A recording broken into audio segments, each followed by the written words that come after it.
사랑하는 형제 자매 여러분, 안녕하십니까?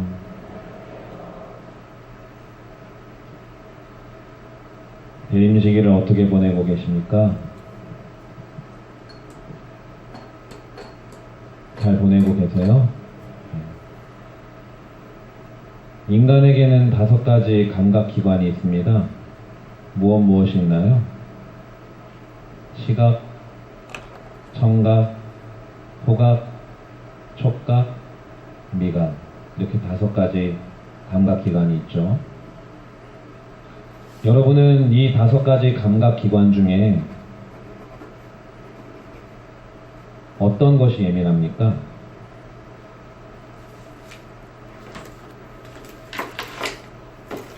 저 누구랑 얘기하고 있죠?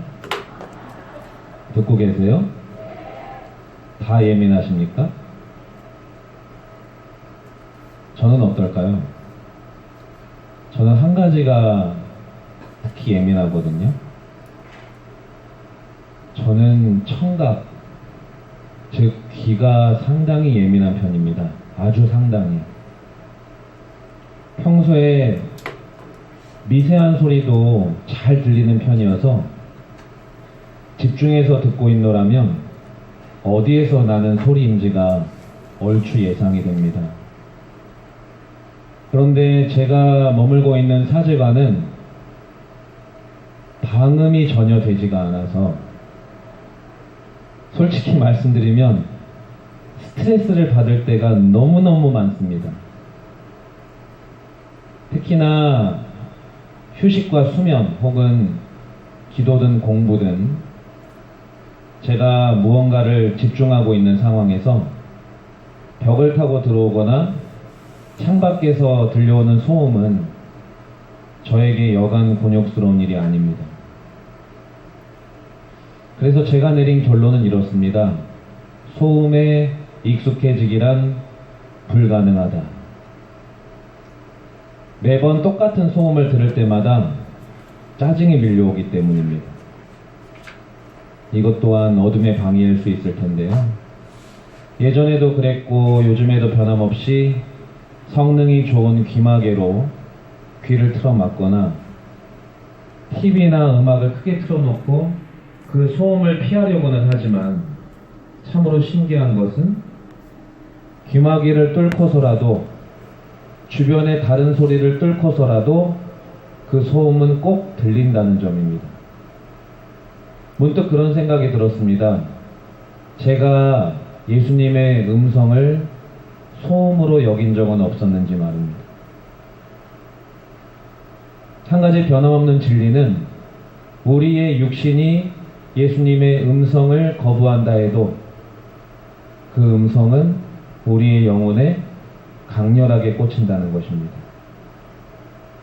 오늘 복음에서 예수님께서는 당신이 사람들에게 고난을 받을 것이라고 예언하십니다. 예수님에게 있어서 고난은 무엇일까요?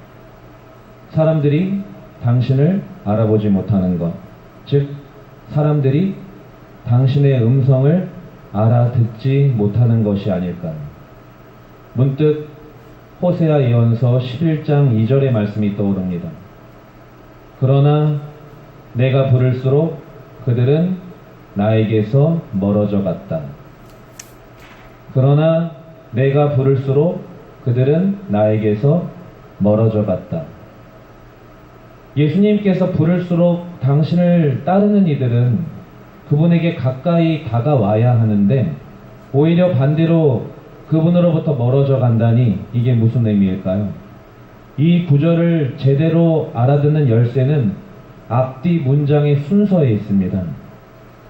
그러나 내가 부를수록 그들은 나에게서 멀어져 갔다. 앞뒤 문장의 순서를 바꾸면 어떻게 됩니까? 그들이 나에게서 멀어져 갈 때 나는 그들을 애타게 부르고 있었다.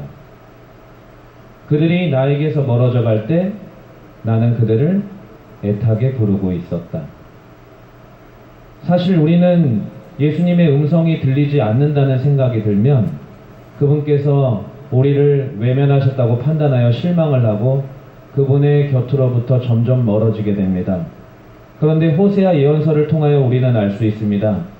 그럴수록 예수님께서는 우리를 애타게 부르셨다는 사실을 말입니다.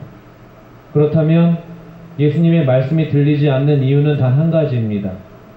우리의 육신이 귀를 닫고 있었다는 뜻이 됩니다. 실제로 두 손으로 귀를 막았다는 의미라기보다 일상에서 우리가 그분의 말씀을 가까이 하지 않았다는 의미가 되는 것입니다.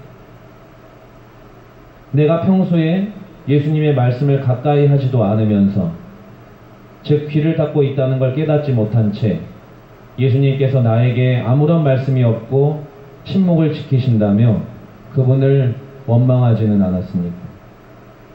우리는 반성해야 합니다. 말씀은 생명이며 내 영혼의 양식입니다.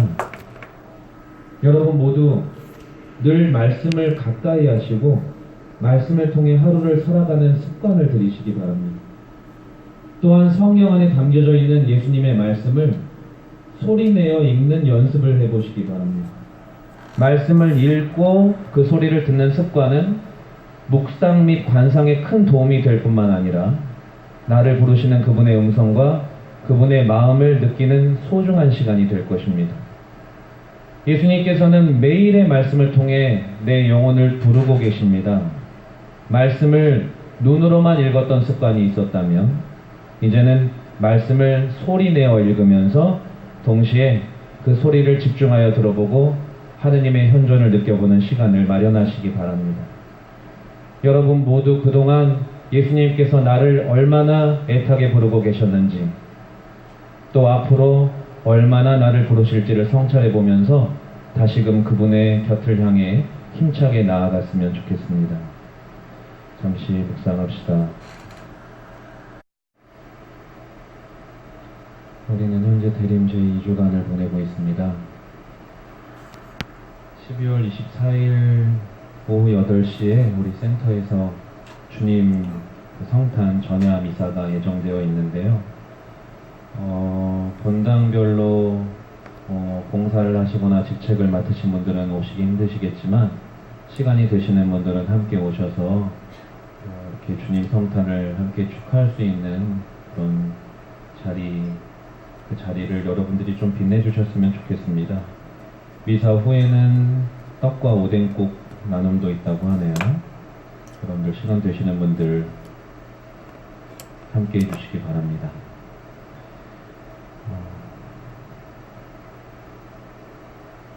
저는 요즘에 드는 생각이,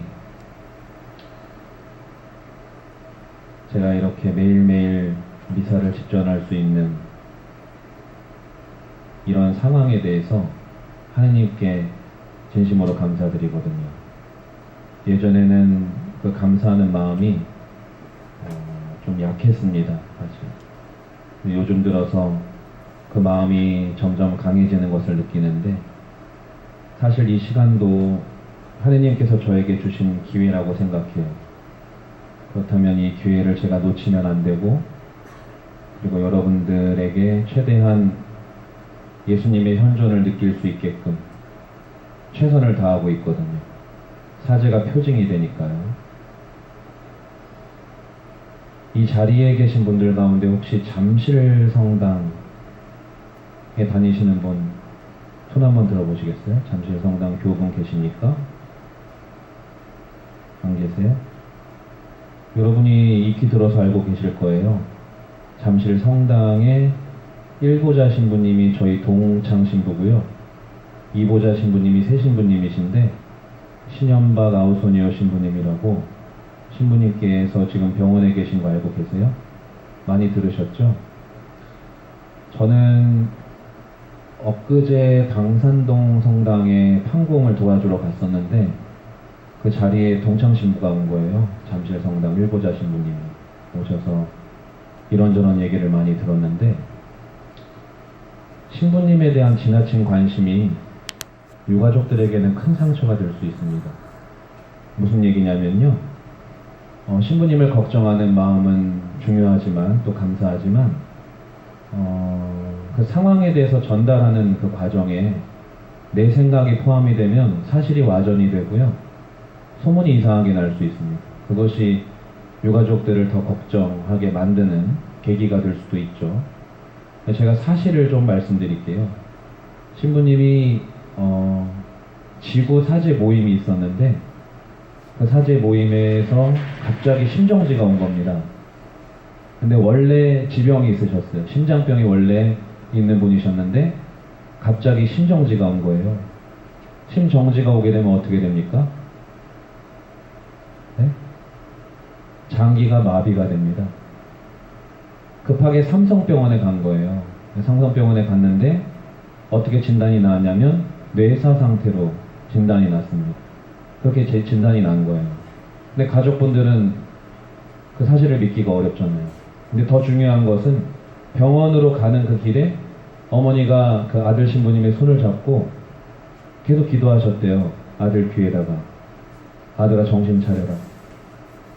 정신을 꼭 차리고 있어라. 되돌아와라. 기다리고 있겠다고. 이 말씀을 계속 하셨대요. 병원에 도착할 때까지. 근데 이제 진단은 아주 안 좋게 나온 거죠. 그래서 이제 가족들이 더 큰 병원을 찾게 되는데 서울 성모병원에 가게 된 겁니다. 성모병원에 가서 진단을 받았는데 뇌사 상태는 아닌 거예요. 그 입원을 하셨는데 본당 교우분들이 얼마나 많은 기도를 하셨겠습니까? 장기가 회복이 됐습니다. 장기가 회복이 됐고요. 그러나 지금 의식은 없는 상태입니다. 뇌가 회복이 돼야 돼요. 뇌가 가장 중요하잖아요. 근데 장기가 회복이 됐다는 그 사실 하나만으로 교우분들은 감사하면서 기도하고 계시대요, 지금. 그래서 여러분들도 하느님의 뜻을 헤아리기는 어렵지만 이유가 있습니다. 하느님께서 그 고통을 주시는 이유가 분명히 있고요. 저는 이러한 난관을 극복해서 신부님께서 더 훌륭한 사제로 성장하실 거라는 믿음이 있고요. 그리고 신부님만 기억할 것이 아니라 고통 중에 현재 투병 중인 성직자, 수도자, 평신도 분들을 기억할 수 있어야 합니다. 함께 기도해 줄 수 있어야 합니다. 고통에는 반드시 이유가 있습니다. 그러나 그 고통을 극복했을 때나 성장하는 거죠. 그래서 그 부분에 대해서 여러분들이 꼭 인식을 하시고 너무 지나친 관심을 드리기보다는 기도 중에 기억해 주시면 됩니다. 내가 관심을 갖는 만큼 기도를 열심히 하시면 됩니다. 하느님의 뜻을 우리가 헤아리기 어렵지만 그분의 뜻에 순명하면서 그분의 계획이 온전하게 이루어지기를 희망하면서 저는 이 새 신부님이 반드시 깨어나실 거라고 믿고 있고요. 그러나 여러분들이 기도를 해주셔야 합니다. 여러분들의 기도가 너무나 소중하기 때문입니다. 그래서 저희는 이렇게 생각해요. 신현박 신부님께서 아직까지도 싸우고 계십니다. 병마와. 근데 어머니의 그 말씀을 기억했기 때문에 장기가 회복된 것 같아요. 정신 차리라고. 깨어서 돌아오라고. 기다리겠다고. 이 말씀을 기억하면서 지금도 계속 병마와 투쟁 중이신데 그 병마를 이기기 위해서는 신부님의 노력도 중요하겠지만 여러분의 기도가 필요한 것입니다. 그리고 기도보다 더 중요한 것은 미사입니다. 여러분들이 미사 때 생미사로 봉헌할 수 있으면 그 기도의 효력이 더 크다는 점을 말씀드리면서 현재 병마와 싸우고 있는 성직자, 수도자, 평신도 분들을 위해서 열심히 기도해 주시기를 간절히 부탁드립니다. 오늘은 안수가 있습니다. 제가 지난번에도 말씀드렸지만 바쁘신 분들은 돌아가셔도 됩니다. 그 미사 후에 안수를 드릴 예정이니까요. 안수를 받으실 분들은 미사 후에 강복 받으시고 미사 후에 안수 예절에 참여하시면 되겠습니다. 기도합시다.